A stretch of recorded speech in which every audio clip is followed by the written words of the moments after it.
ফুল দেখলেই প্রেমে পড়ে যাই। কখন সে ফুলটিকে নিজের করে পাবো। মনের মধ্যে সবসময় একটা আকুতি বিনয় কাজ করে। ভাইয়াদের বাসায় ভাইয়ার হাতে গড়ায় এই বারান্দার বাগান, কি সুন্দর গাছ, সতেজতা। ওখানে মনে হয় যে ওখানেই থেকে যাই। এই ছোট টবগুলো ভাইয়ার হাতে করা। অনেক রকম গাছ। গিয়ে দেখি রিজু হাত ভেঙে বসে রয়েছে। ও ফুটবল খেলতেছে। এদিকে তাসনিয়া। আমাদের সন্ধ্যার আয়োজন ছিল চিতই পিঠা। এত তুলতুলে নরম পিঠা ভাবি বানাইছে। দেখেন কি সুন্দর করে সে যত্ন সহকারে আমাদের সবার জন্য পিঠা বানাইছে। সে সম্পর্কে কিন্তু আমার নানু হয়, কিন্তু আমার না ভাবি বলতেই খুব ভাল লাগে। সে এত মজার পিঠা ছিল। আমি মনে হয় 2020 সালের পর এই পিঠা খেলাম। ভাবির রান্নাঘরে একটা দারুণ জিনিস আমার ভাইয়া এই জিনিসটা আবিষ্কার করেছে। এটা একটা ছোট পাখা। এই পাখাটা এভাবে ঘুরিয়ে দিলে এই পাখাটা দুভাবে কাজ করে।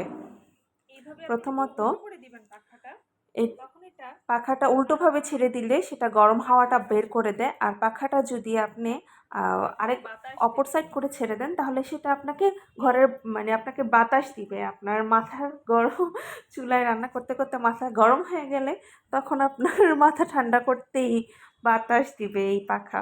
এই যে সুইচ, সব কিছুর মেকানিজম ভাইয়া নিজেই এগুলা করে থাকে। তো আমি আপনাদের এই পাখার নামটা দেখিয়ে দিলাম। আপনারা চাইলে ছোটোখাটোভাবে এটা আপনাদের নিজের রান্নাঘরে মাথা ঠান্ডা রাখার জন্য এবং রান্নাঘরকে গরম মুক্ত রাখার জন্য ব্যবহার করতে পারেন। তারপর বিকালে একটু ছাদে উঠলাম। দেখি যে বড় ভাবির গাছে ডালিম, কি সুন্দর ফুল। ছাদটা ফুলে ফুলেই যেন ছেয়ে গেছে। তারপরে যে মেজো ভাবির সুন্দর ফুলের বাহার সে নতুন করে সাজিয়েছে। এটা আমার খালামণির রুম। খালামণি আল্লাহর কাছে গিয়েছেন, আল্লাহ তাকে বেহেশতে নসিব করুন। এটা খালামণির খাট ছিল। খালামণির অনেক পুরনো এই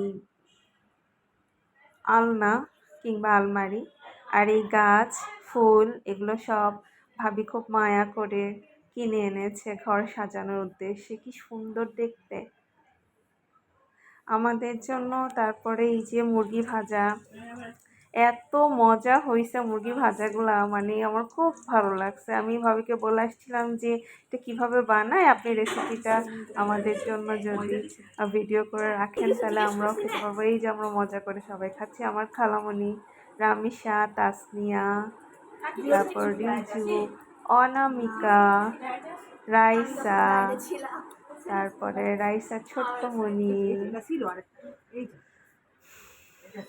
তারপর আবারও একটু গাছগুলো নেড়ে চেড়ে দেখতেছিলাম সবাই মিলে। বারান্দাটা সম্পূর্ণ গাছ দিয়েই ভাইয়া ডেকোরেট করছে। এই যে দেখছেন ছোট ছোট টব, এগুলো অবসর সময় বসে নিজে নিজে কেক বানাইছে। দিন শেষে আমরা একটু ভালো থাকতে চাই, এটাই আমাদের সার্থকতা।